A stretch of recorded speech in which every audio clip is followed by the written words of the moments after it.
Assalamualaikum warahmatullahi wabarakatuh.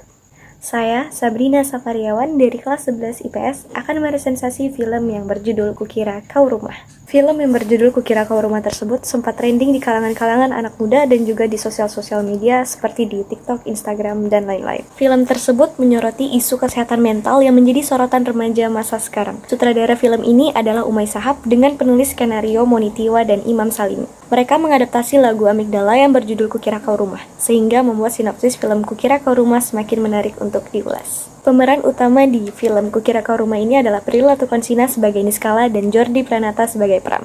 Film ini rilis di Indonesia pada tanggal 3 Februari 2022. Tak hanya di Indonesia saja, film ini dirilis di bioskop Malaysia, Singapura, dan Brunei Darussalam pada tanggal 17 Februari 2022. Film Kukira Kau Rumah menghadirkan genre baru dan kisah yang lebih relevan dengan masa remaja saat ini.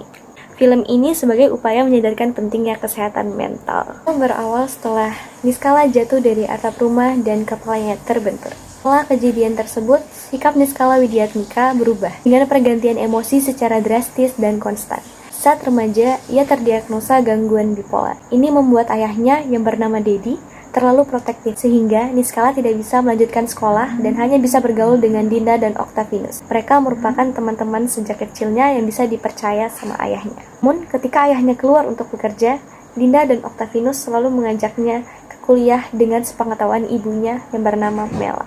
Suatu hari di kampus, seorang murid bernama Pram melihat Niskala dan jatuh cinta kepadanya. Pram memiliki pekerjaan sebagai pelayan di kafe bernama Antalogi dan juga gemar membuat musik akustik. Namun, bosnya tidak yakin nyanyiannya cocok untuk kafe. Esokan harinya di kampus, ia menawarkan bantuan ujian kepada Niskala, namun Niskala menolak dan ia mendapatkan nilai sempurna. Sesuai perjanjian, Pram mentraktirnya di Antalogi. Niskala menantangnya untuk bernyanyi. Lagunya yang politis membuat orang-orang pergi. Namun, Niskala menyukainya. Setelah rekaman nyanyian mereka berdua menjadi viral, bos Pram membuat slot jadwal musik untuk mereka berdua. Niskala semakin bahagia setelah bersama Pram. Semakin hari, Mela, ibu dari Niskala, semakin cemas akan keberadaan Niskala yang semakin jarang di rumah. Ia pun menegur Dinda dan Octavianus. Octavianus yang stres memarahi Niskala karena selalu bersama Pram, dan akhirnya Octavianus pun memukul Pram.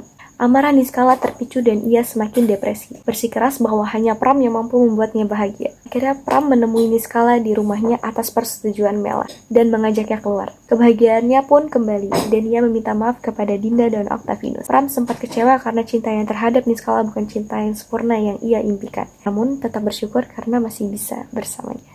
Ketika Pram dan Niskala sedang bernyanyi lagu di Antalogi, Dedi, ayah dari Niskala kebetulan tidak bekerja dan mengajak Mela berkencan di kafe Antalogi. Mengira band lain yang akan tampil, ternyata Niskala dan Pram yang malah tampil. Dedi langsung menghajar Pram ketika melihatnya. Buat Niskala sedih dan menuju atap untuk bunuh diri. Mela menyuruh Dedi untuk meminta maaf tapi ia tidak mau. Pram mendekati Niskala, siap untuk mati bersamanya. Namun, Pram lompat dengan sendirinya dan mati. Setelah kejadian tersebut, Niskala mengunjungi rumah Pram dan disambut oleh ibunya, yang mengatakan bahwa selama ia pergi, Pram selalu mengirim pesan suara yang mendeskripsikan perasaannya terhadap Niskala. Setelah mendengarkan pesan pertama, Niskala mendengar suara Pram memanggilnya dari belakang. Banyak pembelajaran yang bisa kita ambil dari film tersebut.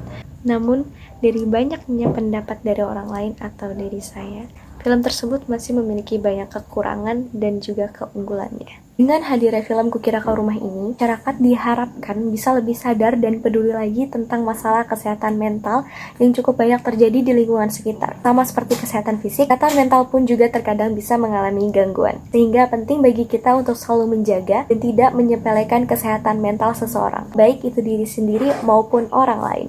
Film ini memiliki ide cerita soal kehidupan seorang gadis muda bernama Niskala dengan penyakit bipolar. Tentu ini adalah ide yang sangat menarik, namun dalam eksekusinya, bagi saya, Umay Shahab baik sebagai sutradara dan penulis skenario masih terasa sangat mentah. Soal alur, dari pembukaan saja film ini tidak memberitahu sebenarnya apa sih yang terjadi kepada Niskala. Saya berpikir mereka melakukan research soal bipolar, tapi tidak dimasukkan sebagai alur. Tidak ada narasi yang menjelaskan apa itu bipolar. Tak hanya itu, masih banyak yang bertanya-tanya kenapa Niskala bisa terkena bipolar dan bagaimana cara menyembuhkannya. Semua ini tidak dijelaskan sedikit pun. Dibanding disebut sebagai film soal penderita bipolar, film ini hanya mengisahkan lika-liku pasangan dengan masalah mental. Bahkan untuk karakter Pram, background story mengenai karakter benar-benar sangat minim. Di saya, film ini hanya mengejar sisi romance saja, dengan berbagai kata-kata puitis yang jatuhnya malah terasa sangat cheesy. Terlepas dari hal tersebut, film ini sangat direkomendasikan. Banyak hal penting yang dapat dipetik melalui film ini karena merupakan film yang membawa isu kesehatan mental yang bisa membuat paham bahwa bukan hanya dari masalah besar saja, namun hal sekecil apapun juga akan berakibat fatal. Sekian resensasi saya tentang film Kukira Kau Rumah. Mohon maaf jika saya ada kesalahan kata ataupun ada kesalahan apapun itu. Nun wal qalami wa ma yasturun. Assalamualaikum warahmatullahi wabarakatuh.